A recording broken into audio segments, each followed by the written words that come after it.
Table के हर एक value के लिए ट्रू होता है। जैसे आप बचपन से पढ़ते आ रहे हैं कि ए प्लस बी का होल स्क्वायर क्या होता है, तो A square plus B square plus two A B. अब यहाँ ए और बी आप कोई भी नंबर रख दें, 1 रख दे, 3 रख दे, 9 रख दे, 5 रख दे, 7 रख दे, 11 रख दे, 98 रख दे, उसके लिए हमेशा ट्रू आएगा। ये कभी फेल भी होगा, आंसर है नहीं। तो आइडेंटिटी हम उस रोल को कहते हैं, उस फॉर्मूला को कहते हैं जो वेरिएबल का हर एक वैल्यू के लिए ट्रू है। वेरिएबल का हर एक वैल्यू मतलब कि ए आप प्लस में लीजिए, माइनस में लीजिए, डेसिमल में लीजिए, फ्रैक्शन में लीजिए। बी भी उसी तरह से प्लस में रहे, माइनस में रहे, डेसिमल में रहे, फ्रैक्शन में रहे, सबके लिए सही है। तो यहाँ हम लोग किसका आइडेंटिटी पढ़ रहे हैं, ट्रिगोनोमेट्री का। मतलब वो थीटा का हर एक वैल्यू के लिए क्या रहेगा, सही रहेगा, ट्रू रहेगा। तो उसका एग्जाम्पल अब पहले समझ लेते हैं। एग्जाम्पल क्या, जो पढ़ना हम लोग को सीधा वहीं चलते हैं, है ना। एग्जाम्पल फिर आगे लेंगे। फर्स्ट जो फॉर्मूला यहाँ पर आता है वो आता है आपका sign square theta plus cos square theta कितना होगा, 1। दूसरा फॉर्मूला कि 1 प्लस tan स्क्वायर थीटा कितना है, तो सेक स्क्वायर थीटा। और तीसरा फॉर्मूला कि 1 प्लस कॉट स्क्वायर थीटा क्या मिलेगा, कॉसेक स्क्वायर थीटा। यहाँ थीटा का हर एक वैल्यू के लिए ट्रू है, इसलिए आइडेंटिटी है। आइडेंटिटी कहते हैं किसको है, तो आइडेंटिटी उस रोल को, उस फॉर्मूला को कहेंगे जो थीटा का हर एक वैल्यू के लिए क्या रहेगा, ट्रू रहेगा, सही रहेगा। अब मान लेते हैं कि हम फर्स्ट वाले क्वेश्चन में थीटा लेते हैं 0 डिग्री। थीटा कितना डिग्री लेते हैं, 0, क्योंकि हम तो कुछ ही एंगल पढ़े हैं, कुछ एंगल में 0 डिग्री, 30 डिग्री, 45 डिग्री, 60 डिग्री और 90 डिग्री। तो अगर मान लिया कि थीटा हमारा 0 है, तो साइन थीटा, साइन 0 कितना आएगा, 0। तो ये तो पूरा 0 मिला। और कॉस 0 कितना आता है, 1। 1 का स्क्वायर क्या आएगा, 1। तो 1 प्लस 0 क्या मिला, 1। मतलब 0 डिग्री के लिए सही है, सही तो सबके लिए है। हम बस बता रहे हैं, कुछ एग्जाम्पल लेकर दिखा रहे हैं कि सबको क्या करेगा, सेटिस्फाई करेगा। अगर थीटा हम पुट कर दें 30 डिग्री, तो ये आएगा आपका sine square 30 plus cos square 30। Sine square 30 मतलब साइन 30 डिग्री का स्क्वायर, इसको ऐसे समझना है कि साइन 30 डिग्री का स्क्वायर। कॉस स्क्वायर 30 मतलब कॉस 30 डिग्री का स्क्वायर। अलग अलग स्क्वायर नहीं कर देना है दोनों का, कि इसका पूरा का स्क्वायर है तो इसका भी स्क्वायर हो गया और इसका भी होगा। वो स्क्वायर कब होगा, तो तब होगा जब ये मल्टीप्लाई में रहेगा, मल्टीप्लाई में है नहीं। बार बार आप अभी तक यही समझे हैं कि कॉस 30 एक ही चीज़ है। अब एक ही है तो इसका स्क्वायर कॉस स्क्वायर 30, है ना। साइन 30 का वैल्यू पुट करिए, साइन 30 कितना, तो 1/2 इसका स्क्वायर, कॉस 30 √3/2 इसका स्क्वायर। 1/2 का स्क्वायर 1/4, √3/2 का 3/4 कितना आया, 4/4 कितना आया, 1। 1 आया। 45 डिग्री रखते हैं तो 45 में तो 1/√2 आएगा। यहाँ भी 1/√2 आएगा, तो 1/√2 का स्क्वायर 1/2, फिर 1/√2 का स्क्वायर 1/2। तो 1/2 प्लस 1/2 1 आएगा, यानी कि उसके लिए भी सही है। 60 डिग्री जब पुट करेंगे तो वाला वैल्यू पलट जाएगा, क्योंकि 60 में साइन डलेगा आपका √3/2 और कॉस क्या आ जाएगा 1/2। बाकी स्क्वायर तो करना ही है, मतलब फिर से ही आएगा, बस ये ऐसे बदल जाएगा। ये जो अभी जो ऐसे है ये ऐसे चेंज हो जाएगा, ये वाला यहाँ आ जाएगा और ये कहाँ चल जाएगा, यहाँ पर। समझे बात को ना। तो 60 के लिए भी सही है, 90 के लिए भी सही है, और सिर्फ पहला फॉर्मूला नहीं, दूसरा भी सही है, तीसरा भी सही है। एक आध एग्जाम्पल इसमें भी रख के देख लेते हैं। जैसे मान लिया कि कोई भी एक एंगल 45 डिग्री या 30 डिग्री, 60 कोई भी एक लेते हैं, 30 डिग्री पर इसको प्रूफ करते हैं। तो 1 प्लस कितना, तो tan 30 का स्क्वायर इज इक्वल टू में कितना, तो सेक 30 का स्क्वायर। तो 1 प्लस tan 30 कितना मिलता है, तो 1/√3 इसका स्क्वायर। सेक 30 कितना, तो ये आएगा आपका √3/2 इसका स्क्वायर। √3/2 नहीं, 2/√3। कॉस 30 का रेसिप्रोकल है ना। अब यहाँ से हम लोग को दिखाना है कि दोनों साइड वैल्यू क्या आएगा, सेम आएगा। जो भी है पूरा पूरा है, फ्रैक्शन में है, उससे नहीं मतलब है, सेम आना चाहिए, इक्वल आना चाहिए। 1 प्लस 1/3 और इधर क्या मिल रहा है आपको, 2 का स्क्वायर 4 और √3 का स्क्वायर 3।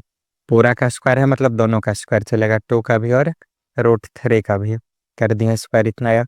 इधर सम करिए, क्या रहे 4/3, उधर भी क्या रहे 4/3।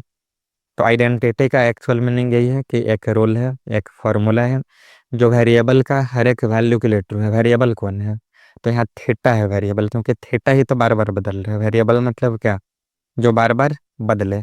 थीटा कभी 0 आ सकता है, कभी 30, 45, 60, 90, ये कुछ ही वैल्यू है। थीटा हर बार ऐसा होगा मतलब इतना ही होगा, ये जरूरी नहीं है। थीटा 18 डिग्री भी हो सकता है, थीटा 54 डिग्री हो सकता है, 72 डिग्री हो सकता है, 39 डिग्री 82 मिनट भी हो सकता है, 82 नहीं 28 मिनट।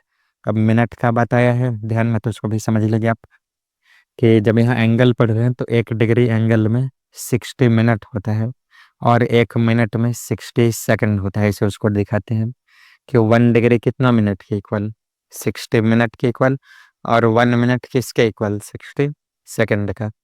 सीबीएसई में 10th में नहीं पढ़ना, लेकिन अगर आईसीएसई का बुक देखेंगे तो वहाँ पर आता है कि आपको इवेलुएट करना होता है साइन 30 डिग्री 28 मिनट, इतना।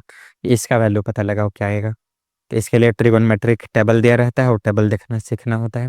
ये याद करने का जरूरी इसमें नहीं पड़ता है, याद हम लोग को बस पार्टिकुलर एंगल ही करना है। कौन कौन, तो 0 डिग्री 30 डिग्री 45 डिग्री 60 डिग्री और 90 डिग्री। बाकी के लिए ट्रिगोनमेट्री का टेबल जिंदाबाद। वो क्वेश्चन भी आएगा तो पीछे दिया रहता है, बुक में भी दिया रहता है, एग्जाम आएगा तो वहाँ पर वैल्यू प्रोवाइड किया जाता है कि कितना आने वाले हैं। फिलहाल हम लोग ये समझे कि ट्रिगोनमेट्रिक आइडेंटिटी हम लोग को आगे 3 पढ़ना है कि sine square theta plus cos square theta 1, 1 + tan square theta sec square theta, और 1 + cot स्क्वायर क्या आएगा, कॉसेक स्क्वायर। यहाँ तक समझने में कहीं परेशानी नहीं है। अब जब इतना आप समझ रहे हैं तो इस पर क्वेश्चन क्या बनेगा, है ना, उसको समझने के लिए ये तीनों फार्मूला का थोड़ा हम और डेप्थ में जाके समझ लेते हैं। कि अगर हम फर्स्ट फार्मूला का ऑपरेशन कर दें, इसका चीर फाड़ कर दें, इस sign square theta plus cos square theta कितना है 1। तो यहाँ से क्या मिल रहा है, ये मिल रहा है आपको कि साइन स्क्वायर थीटा इक्वल होगा 1 - cos स्क्वायर थीटा का। कॉस स्क्वायर का ट्रांसपोज कर दिए तो साइन स्क्वायर अपने साइड, और उधर क्या रहा तो 1 - cos स्क्वायर। इसका मतलब क्या हुआ कि 1 - cos स्क्वायर को हम लोग क्या लिख सकते हैं, साइन स्क्वायर थीटा। अच्छा, ये उल्टा भी तो हो सकता था कि कॉस स्क्वायर हम इधर छोड़ दे और साइन स्क्वायर को उधर भेज दें। ये भी तो पॉसिबिलिटी था कि कॉस स्क्वायर थीटा इधर रहने दिए, 1 अपने साइड में बचा साइन स्क्वायर, इसको उठा के उस साइड भेज दिए तो माइनस हो गया। मतलब एक मेन ये फॉर्मूला है हमारा, उसी से 2 फॉर्मूला और बना, और ये दोनों से एक एक और आगे बनेगा।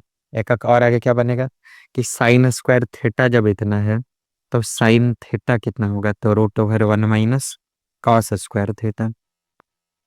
कॉस स्क्वायर थीटा इतना है तो कॉस थीटा क्या होगा, तो कॉस थीटा होगा √1 - साइन स्क्वायर थीटा। लेकिन इतना याद करने का जरूरत नहीं है, ध्यान में रखने का जरूरत है। बात समझे कि क्वेश्चन फार्मूला ये वाला याद हो या नहीं हो कोई लेना देना नहीं है, लेकिन आपको ध्यान होना चाहिए कि ऐसा भी कोई फार्मूला होता है। मतलब कि अगर 1 - साइन स्क्वायर जहाँ दिखाई दिया, तो अगर नहीं याद है कि कॉस स्क्वायर थीटा होता है, कोई बात नहीं है। आपको याद आना चाहिए कि साइन और कॉस में कोई क्वेश्चन है, साइन स्क्वायर है ना, तो साइन स्क्वायर आया कहाँ, साइन स्क्वायर इस वाला फॉर्मूला में है। इससे हम लोग इतना ला देंगे, कैसे ला देंगे, हम कह रहे हैं कि 1 - साइन स्क्वायर थीटा, आपको कॉस स्क्वायर नहीं पता है कोई दिक्कत नहीं है, साइन स्क्वायर है 1 है, तो 1 और साइन स्क्वायर, तो ये पहला फॉर्मूला खाना है। 1 को ही तोड़ देंगे, 1 को क्या लिख देंगे, sine square plus cos square. तो यहाँ 1 के प्लेस पर लिखे, 1 को हटाएंगे यहाँ से, और 1 के प्लेस पर क्या लिख देंगे, sign square theta plus cos square. 1 को इतना लिख दें, बगल में साइन स्क्वायर है, इससे हम रहेगा। अब जैसे आया तो ये दोनों खत्म, क्या बच गया, कॉस स्क्वायर। पहला तरीका। दूसरा तरीका क्या है कि 1 - साइन स्क्वायर थीटा, ये जो यहाँ दिख रहा था उसे हम, है ना, और एक और है लेकिन वो फालतू पड़ेगा, आपको लंबा हो जाएगा, कि साइन स्क्वायर को हम बदलें फिर कि 1 - कॉस स्क्वायर और उसको माइनस करें। मतलब ये कि 1 का 1 से हम छोड़ दिए। अब इस साइन स्क्वायर को हम लोग क्या लिख सकते हैं, तो 1 - कॉस स्क्वायर थीटा। तो 1 ब्रैकेट चेंज होगा -1, और यहाँ क्या बनेगा, कॉस स्क्वायर। ये आपको इसलिए दिखाया है कि ये पूरा घुमा फिरा के बात हो जाएगा। तो 3 फॉर्मूला ही मेन है, बाकी आपको पकड़ना होगा कि जैसे कॉट स्क्वायर कहीं दिखे तो ध्यान रखना होगा कि 1 + कॉट स्क्वायर कॉसेक स्क्वायर होता है, कोई एक को बदल देंगे उसमें। tan स्क्वायर है तो उसमें ध्यान रखना होगा कि tan स्क्वायर सेक स्क्वायर में फॉर्मूला है। अब क्वेश्चन करेंगे तो ज़्यादा समझ में आएगा। अब 1-2 क्वेश्चन देख लीजिए। फॉर्मूला यही 3 है ना, इसको ऊपर में अभी रहने देते हैं। अब इस पर कुछ क्वेश्चन बना लेते हैं। क्वेश्चन कैसा आएगा, तो जो बिल्कुल बेसिक क्वेश्चन होगा वो आपका इस टाइप का होगा कि प्रूव दैट। इसमें अधिकतर आपको प्रूफ करना होगा कि प्रूफ करिए कि इतना इसके बराबर होगा। क्या प्रूफ करना है हम लोग को, तो 1 minus cos square theta by cos square theta tan square theta होता है, ये प्रूफ करना है। जो 1 minus cos square theta by cos square theta क्या होता है, टेन स्क्वायर थीटा आएगा। ठीक है, 1 को हम लोग यहाँ तोड़ देंगे, 1 को हम लोग क्या लिखेंगे, तो 1 को हम लोग लिखेंगे sine square plus cos square. 1 इसमें भी है इसमें भी है, लेकिन बगल में कॉस स्क्वायर दिख रहा है, कॉस स्क्वायर माइनस में दिखाई दे रहा है। तो अगर इसका यूज करेंगे तो यहाँ भी कॉस प्लस में माइनस में कटेगा इसके लिए। या अगर उतना नहीं करना है तो आप मेन वाला फॉर्मूला लिखे कि मेन वाला फॉर्मूला होता है sine square theta plus cos square theta is equal to 1। और हम लोग को दिखाई दे रहा है 1 माइनस कॉस स्क्वायर को शिफ्ट करा देंगे उस साइड, तो साइन स्क्वायर थीटा क्या मिलेगा, 1 माइनस कॉस स्क्वायर थीटा। समझे बात ना। तो 1 माइनस कॉस स्क्वायर को हटाकर उसके जगह क्या पुट कर देंगे, साइन स्क्वायर थीटा। तो इसको हटा के यहाँ क्या रख दिया, साइन स्क्वायर थीटा, नीचे क्या है कॉस स्क्वायर थीटा, ये इक्वल टू में टेन स्क्वायर थीटा। अब आपको पता है कि sine theta by cos theta क्या होता है, टेन थीटा। और वह स्क्वायर है तो स्क्वायर रहेगा, tan square theta is equal to tan square theta. Proved कर दिया, प्रूफ कि ए आएगा इसके बराबर। समझे बात ना। एक आध क्वेश्चन और ले लेते हैं, कि प्रूफ करना है कि 1 minus sine square theta into sec square theta is equal to 1। क्या प्रूफ करना है कि 1 minus sine square into sec square किसके इक्वल आएगा, 1 का। फिर वही बात कि 1 माइनस साइन स्क्वायर, तो पहला फॉर्मूला है ना। अगर इसको हम लोग यहाँ से फिर देखें इसको, तो कॉस स्क्वायर इधर ही रहेगा और उधर 1, और साइन स्क्वायर जाकर क्या हो गया माइनस, क्योंकि हमको जरूरत इसी का है। वो 1 में से किसको घटाना है, साइन स्क्वायर को। तो साइन स्क्वायर को भेज दें उधर, जिसको घटाना रहेगा उसको साइड भेज देंगे। तो 1 माइनस साइन स्क्वायर किसके बराबर आ गया, कॉस स्क्वायर का। इसके जगह पर अब क्या आएगा, तो यहाँ आएगा कॉस स्क्वायर थीटा, बगल में क्या है sec square theta is equal to 1। Cos और सेक रेसिप्रोकल होता है, तो इसको हम लोग ऐसे भी लिख सकते हैं कि cos square theta into sec square का मतलब 1 by cos square, cancel out, 1 is equal to 1। और ये भी जरूरी नहीं है कि आप इसको साथ में लेके चलिए, अगर आपको लग रहा है कि इससे आ जाएगा तो सिंपल लेके चल देना है, क्योंकि छोटा टर्म में मिल जाएगा। मतलब LHS लेकर चलेंगे, इसको सॉल्व कर देंगे और RHS में 1 अपने आप आ जाएगा, आएगा ही। यहाँ भी आएगा। अगर मान लीजिए कि हम इधर इस साइड नहीं लिखे होते तो ये पूरा सॉल्व करते करते लास्टली 1 आया ना, ये बात समझा रहे हैं। तो ये फर्स्ट वाला फॉर्मूला था। फिर वैसे सेकंड पर क्वेश्चन बनेगा, थर्ड पर बनेगा। तो बेसिक कॉन्सेप्ट आपका ही था, आप कुछ क्वेश्चन करवाते हैं इस पर, है ना।